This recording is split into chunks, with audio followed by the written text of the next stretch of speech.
नमस्कार, मी देविका पळशीकर. बाबांची भक्त म्हटलं तरी चालेल.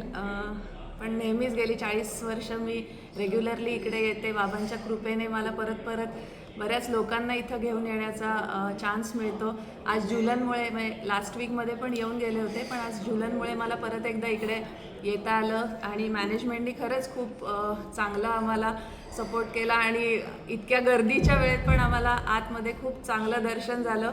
सो ओम साईराम. असंच परत परत बाबांनी इथे बोलवावं हीच एक इच्छा त्यांच्या चरणी.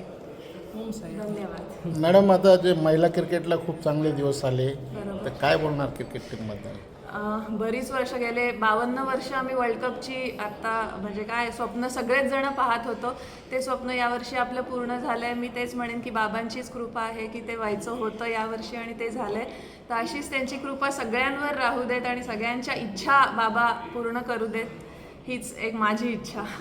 आणि इंडियन ब्लाइंड टीमला पण वर्ल्ड कप मिळाला आहे. बरोबर. त्यांनी पण यावर्षी खूप चांगलं कार्य केलं आणि त्यांना पण वर्ल्ड कप मिळाला. त्यामुळे म्हणतात ना, एक दुधात साखर पडल्यासारखं हे झालेलं आहे. हे असेच योग परत परत येत राहू देत. पण काय इंडियात असं वाटतंय का तुम्हाला, महिला क्रिकेट आणि जेंट्स क्रिकेट याच्यात थोडा डिफरंट आहे? आता ते राहिलं नाही आहे असं मला वाटतं. कारण काय, ज्या पद्धतीने आता सगळ्यांनाच जर आम्ही माहिती आहोत आजकाल, दॅट मीन्स आता तो फरक राहिला नाही आहे. पूर्वी थोडासा होता, पण आता महिलांनी त्यांच्या कार्याने आता तो फरक खूप कमी केला आहे असं मी म्हणेन. पण आर्थिक भेद तुम्हाला जास्त सपोर्ट करायला पाहिजे असं नाही वाटत? नाही, मला वाटत नाही की आपण नेहमीच सगळ्या बाबतीत महिला आणि पुरुष असं कंपॅरिझन केलं पाहिजे. आम्ही चांगलं केलं तर BCCI तेवढंच चांगलं आम्हाला साथ देतं असं मला वाटतंय.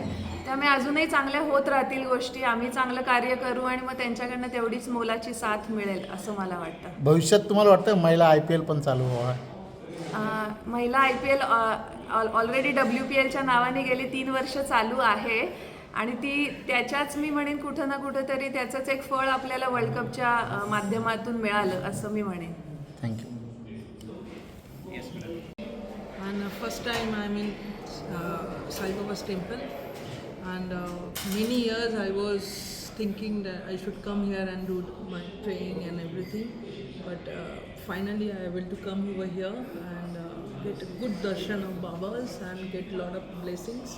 And thank you management people, they come forward and help us, and Devika and me, both of us come here to take the blessings from Baba, and it was a wonderful experience and really enjoy and overwhelming for this darshan.